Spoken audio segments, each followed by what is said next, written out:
आकाश पूरी लगन से अपना मोदी केयर व्यापार खड़ा कर रहे हैं।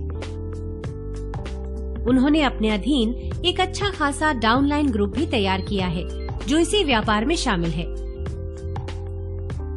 वो खुद के लिए और अपने अधीन काम करने वाले डाउनलाइन ग्रुप के लिए उन सबसे अच्छे तरीकों को समझना चाहते हैं ताकि व्यापार को दीर्घकालीन स्थिरता प्रदान करने में मदद मिल सके।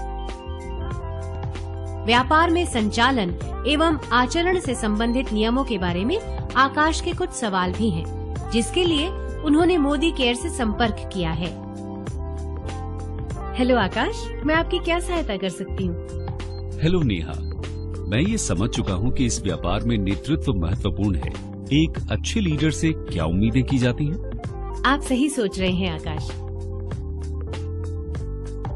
जैसा कि आप जानते हैं कि ये व्यापार लोगों से जुड़ा है, इसलिए ये बेहद जरूरी है कि हम अपने अधीन काम कर रहे लोगों के सामने अच्छे उदाहरण पेश करें ताकि वे उनका पालन कर सकें। अगर हम अपना व्यापार सही तरीके से करते हैं तो उससे हमारे डाउनलाइन के लोगों को सही दिशा मिलती है। उन लोगों का ध्यान हमेशा हम पर ही होता है। इसलिए ये हमारी जिम्मेदारी बनती है कि हम वास्तव में एक अच्छे लीडर के तौर पर खुद को पेश करें। जहाँ तक आपके सवाल की बात है, तो एक अच्छे लीडर को पता होना चाहिए कि उसके अधीन काम करने वालों के क्या सपने हैं। अपने लक्ष्य को हासिल करने की प्लानिंग करने में वे मदद कर सके।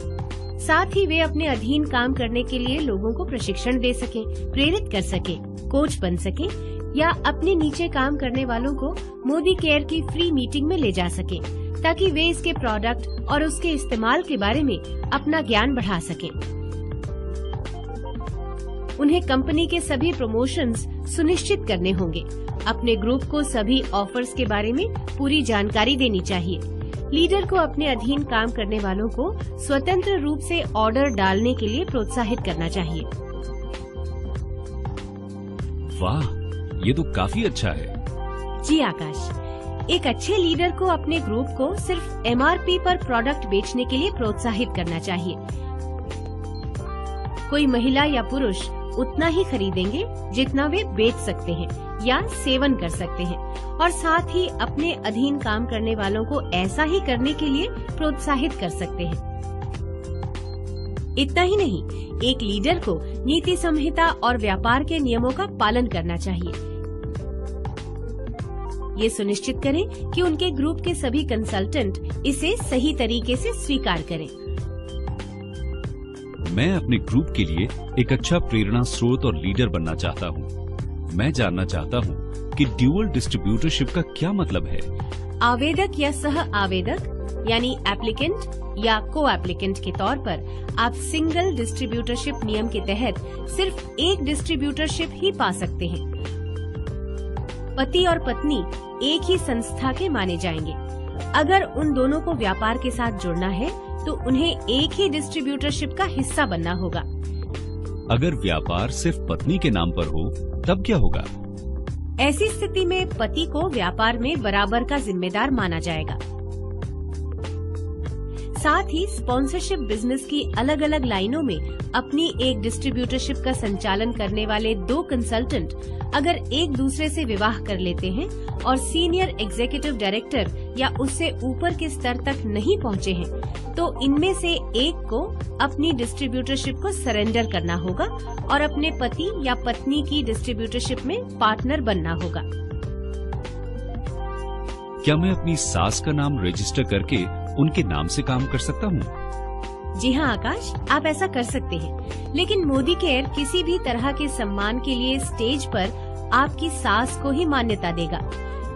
नियमों के मुताबिक हम रजिस्टर्ड MCA नंबर यानी मोदी केयर कंसल्टेंट ID को ही स्वीकार करते हैं। अच्छा, ठीक है। क्या मैं अपने मित्र के साथ सह आवेदक यानी को एप्लीकेंट बन सकता हूँ? एक कंसल्टेंट सिर्फ एक ही MCA नंबर का इस्तेमाल कर सकता है। एक कंसल्टेंट किसी एक रजिस्ट्रेशन नंबर का एप्लीकेंट होते हुए दूसरे रजिस्ट्रेशन नंबर पर को एप्लीकेंट नहीं बन सकता।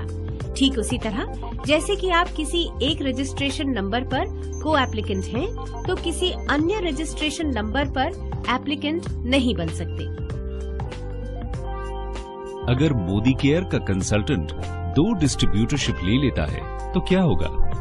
हम दूसरी डिस्ट्रीब्यूटरशिप रद्द कर देंगे। साथ ही अगर दूसरे व्यापार के तहत ग्रुप बनाकर किसी को भी किसी प्रकार का प्रलोभन देने के सबूत मिलते हैं, तो इस स्थिति में उसके स्पॉन्सरशिप की ओरिजिनल लाइन को ट्रांसफर कर दिया जाएगा। प्रलोभन?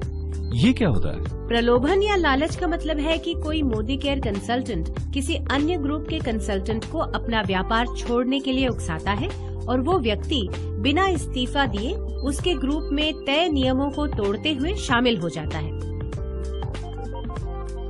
मैं आपको एक उदाहरण देती हूँ। जैसे कि हर्ष दूसरे ग्रुप के विवेक से संपर्क करके उसे ऑफर देता है कि वो 1 महीने में उसे सीनियर डायरेक्टर के लेवल तक पहुँचा देगा। विवेक उत्साहित होकर हर्ष के ग्रुप के तहत डुअल डिस्ट्रीब्यूटरशिप ले लेता है और मोदी केयर के पास विवेक के खिलाफ डुअल डिस्ट्रीब्यूटरशिप लेने की शिकायत आती है, तो कंपनी विवेक को वापस उसकी ओरिजिनल स्पॉन्सर या अपलाइन में भेज देगा। इस मामले में चूंकि हर्ष ने विवेक को लालच दिया था, इसलिए मोदी केयर द्वारा दूसरी डिस्ट्रीब्यूटरशिप के अधीन वाले डाउनलाइन ग्रुप को ओरिजिनल स्पॉन्सर या विवेक के अपलाइन में भेज दिया जाएगा। अगर मुझे अपनी अपलाइन बदलनी है तो इसके लिए किस प्रक्रिया का पालन करना होगा? मोदी केयर स्पॉन्सरशिप बदलने या ट्रांसफर करने के किसी भी निवेदन को सख्ती से मना करती है। मोदी केयर द्वारा मोदी केयर कंसल्टेंट को प्रत्यक्ष या अप्रत्यक्ष रूप से गुजारिश करने, जबरन बीच में पड़ने या किसी दूसरे मोदी केयर कंसल्टेंट को उसकी लाइन से अलग जुड़ने के लिए लालच देने की अनुमति नहीं देता। मैंने जीरो टॉलरेंस पॉलिसी के बारे में काफी सुना है। क्या आप इस बारे में मुझे विस्तार से समझा सकती हैं? हमारे व्यापार के लिए कुछ चीजें ऐसी हैं जो संवेदनशील हो सकती हैं। नियमों के पालन में अनदेखी से हमारे व्यापार, प्रतिष्ठा, कंपनी के अन्य कंसल्टेंट्स के व्यापार पर बुरा असर हो सकता है। जीरो टॉलरेंस पॉलिसी का पूरा जोर इस बात पर होता है कि व्यापार के नियमों का उल्लंघन न हो तथा कंपनी द्वारा बनाए गए नीतिगत नियमों की अनदेखी न हो। नियमों के विरुद्ध काम करने वाले कंसल्टेंट के प्रति किसी भी तरह की नरमी नहीं बरती जाएगी। मौजूदा समय में 3 ऐसे क्षेत्र हैं जहां जीरो टॉलरेंस पॉलिसी अपनाई जाती है। पहला क्षेत्र रिटेल दुकान या ऑनलाइन स्टोर पर मोदी केयर के प्रोडक्ट की बिक्री और प्रदर्शन से जुड़ा हुआ है। हम प्रत्यक्ष तौर पर बिक्री करते हैं और मोदी केयर कंसल्टेंट के जरिए हम प्रोडक्ट की मार्केटिंग करते हैं। किसी और तरह से प्रोडक्ट की रिटेलिंग की इजाजत नहीं है। लेकिन क्या कंपनी नहीं चाहती कि बिक्री अधिक हो? हम चाहते हैं कि बिक्री सही तरीके से की जाए। रिटेल दुकान या ऑनलाइन स्टोर्स के जरिए बिक्री करना मोदी केयर कंसल्टेंट को प्रत्यक्ष रूप से एक समान कमाई का मौका देने के लिए बनाए गए बुनियादी नियम के खिलाफ है। दूसरी जीरो टॉलरेंस पॉलिसी ये है कि कोई भी कंसल्टेंट किसी ऐसे व्यक्ति को बिना अनुमति ईमेल, मैसेज या किसी भी तरह की जानकारी नहीं भेज सकता या बिना वजह संपर्क नहीं कर सकता जिसके साथ व्यक्तिगत या व्यापारिक संबंध न हो। तीसरी जीरो टॉलरेंस पॉलिसी BSM से जुड़ी है। मोदी केयर कंसल्टेंट कंपनी से जुड़ने की प्रक्रिया के तहत या बिना इजाजत लिए कोई ट्रेनिंग या सपोर्ट मटेरियल नहीं दे सकता। मैं अपने डाउनलाइन ग्रुप में अच्छा लीडर बनना चाहता हूँ, इसलिए मैं एक बार ये दोहरा दूं कि मुझे अपनी डाउनलाइंस में ट्रेनिंग देनी होगी और उनके साथ कंपनी से जुड़ी नई जानकारियां भी साझा करनी होंगी। मुझे समीर मोदी आजादी प्लान में मौजूद आचार संहिता का पालन करना होगा। मैं सुनिश्चित करना चाहता हूं प्रोडक्ट्स की बिक्री कंसल्टेंट के जरिए ही हो, न कि किसी दुकान या ऑनलाइन स्टोर्स के जरिए। जी बिल्कुल आकाश, आप सही कह रहे हैं। वाह नेहा, ये जानकारी मेरे लिए काफी मददगार रही। आपका बहुत बहुत शुक्रिया। आपका स्वागत है आकाश। हम सलाह देते हैं कि आप इन श्रेष्ठ कार्य पद्धतियों को अपने ग्रुप में साझा करें। शुभकामनाएं।